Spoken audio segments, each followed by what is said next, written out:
Hello बच्चों, आइए प्रश्न को देखते हैं। प्रश्न दिया गया, मैं ऐसे संबंध का उदाहरण दीजिए जो संक्रामक हो परंतु न तो वो समतुल्य हो और न ही सममित हो। बच्चों, इस प्रश्न की जो हमारी मुख्य अवधारणा वो क्या बनती है?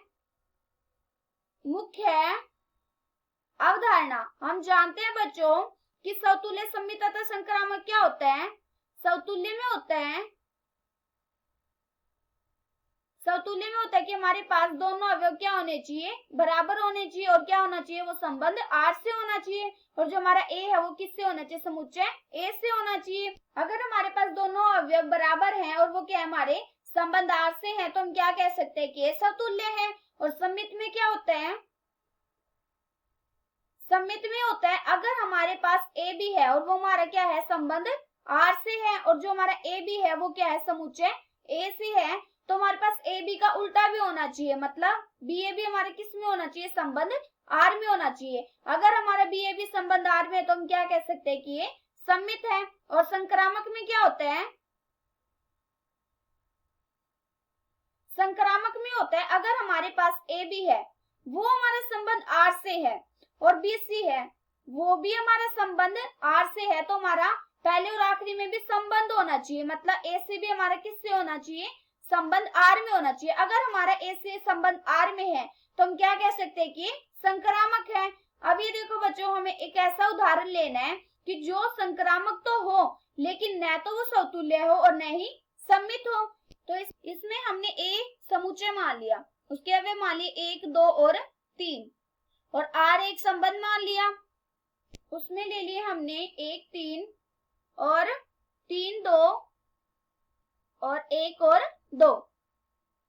अब ये देखो बच्चों, हमें क्या चेक करना है? हमें आर जो हमने संबंध मानना है ना, वो हमारा संक्रामक होना चाहिए, ना तो वो समतुल्य होना चाहिए और न ही सममित होना चाहिए। अब हम ये चेक करते हैं कि जो हमने ये संबंध माना है क्या ये संक्रामक है और सममित तथा समतुल्य नहीं होना चाहिए। तो हम चेक करते हैं। सबसे पहले हम चेक करते हैं कि क्या ये समतुल्य है।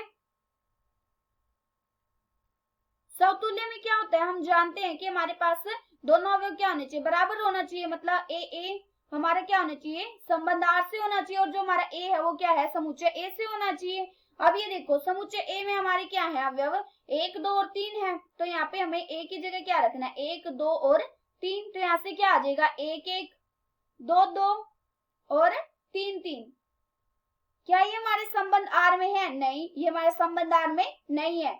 तो हम क्या कह सकते हैं कि हमारा समतुल्य नहीं है। जो हमारा आर संबंध है ये क्या है? समतुल्य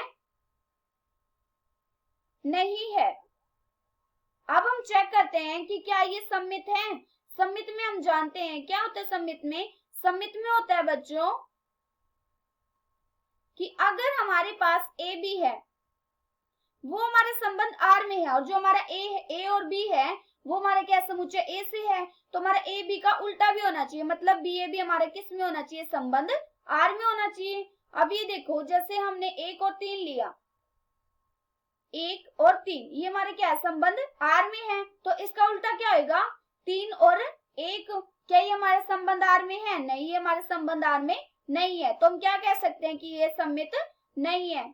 जो हमारा संबंध है ये क्या है? आर संबंध सममित नहीं है। अब हम चेक करते हैं कि क्या ये संक्रामक है। संक्रामक हम जानते हैं क्या होता है बच्चों? संक्रामक में होता है अगर हमारे पास ए बी है, वो हमारा संबंध आर से है, और बी सी है, वो भी हमारा संबंध आर से है, तो हमारे पहले और आखिरी में भी संबंध होना चाहिए। मतलब ए सी भी हमारा किस में होना चाहिए? संबंध आर में होना चाहिए। अब ये देखो, जैसे हमने संबंध आर से दो अवयव लिए, 1, 3 और 2, 1, 3 और 3 और 2, ये भी हमारे संबंध आर से और ये भी हमारे संबंध आर से है, तो हमारा पहले और आखिरी में भी संबंध होना चाहिए। मतलब 1 और 2 हमारे संबंध आर से है। हाँ, हमारे संबंध आर से है, तो हम क्या कह सकते हैं कि ये संक्रामक है। जो हमारा संबंध है आर संबंध, ये क्या है? संक्रामक है। हमें कैसा उदाहरण देना था बच्चों? इस प्रश्न में हमें एक ऐसा उदाहरण लेना था कि जो हमारा समतुल्य और सममित नहीं होना चाहिए, हमारे वो संबंध केवल हमारा संक्रामक होना और ये हमारा क्या है, केवल संक्रामक आया है। आशा करती हूँ कि बच्चों आप सबको समझ आया होगा। धन्यवाद।